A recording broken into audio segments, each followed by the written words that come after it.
डोंबिवली पूर्वे चरसची विक्री करण्यासाठी आलेला तरुण गुन्हे शाखा घटक 3च्या जाळ्यात अडकलाय। जुनेद अली असे या चरसची विक्री करणाऱ्या तरुणाचं नाव असून तो मूळचा बिहारमधील दरभंगा येथील रहिवासी आहे। त्याच्याकडून पोलिसांनी 12,41,000 रुपये किमतीचे 2 किलो 41 ग्रॅम चरस व 2 मोबाईल जप्त केलेत। डोंबिवली पूर्वे रेल्वे स्टेशन जवळील स्कायवॉक खाली एक तरुण चरसची विक्री करण्यासाठी येणार असल्याची माहिती गुन्हे शाखा घटक 3च्या पथकाला मिळाली। त्यानुसार पोलिसांनी सापळा रचून जुनेद याला ताब्यात घेतलाय। त्याची अंगझडती घेतली असता त्याच्याकडून पोलिसांना चरस मिळून आले आहेत।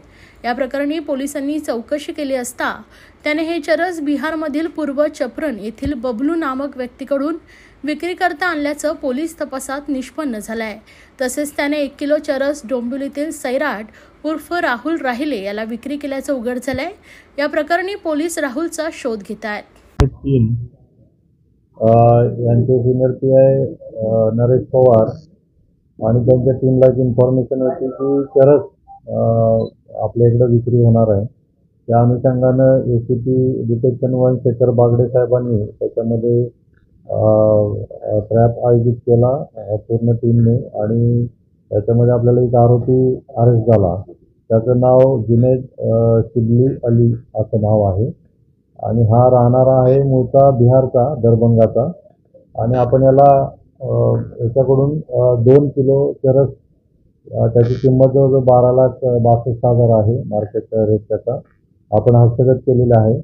आणि याच्यात आणखीनही काही पुढे डेव्हलपमेंट आहेत।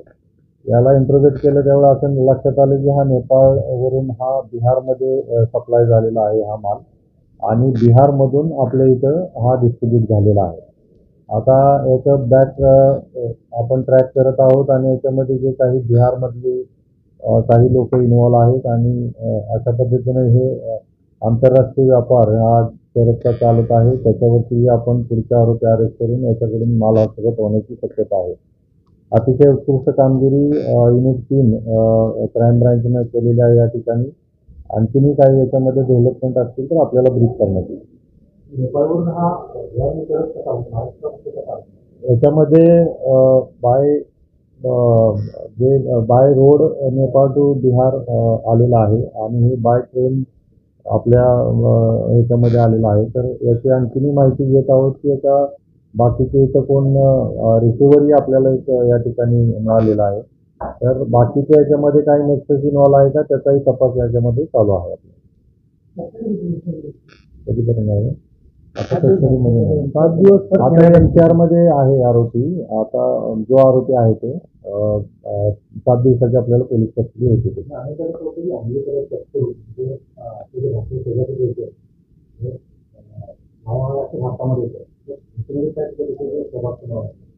आता तरी प्रायमा फेसी असं कुठले आढळलेले नाही। हे फक्त आरोपी आहे हा नेपाळमधून त्याला सप्लाय झालेला आहे आणि बिहारला झालेला आहे आणि बिहारमधून आपल्याकडे आलेला आहे असं याच्यामध्ये प्रायमा फेसी पहिल्या इन्व्हेस्टिगेशनमध्ये येते। आणखीन याच्यामध्ये काही इन्व्हेस्टिगेशनमध्ये समोर येईल त्या पद्धतीने कारवाई होईल।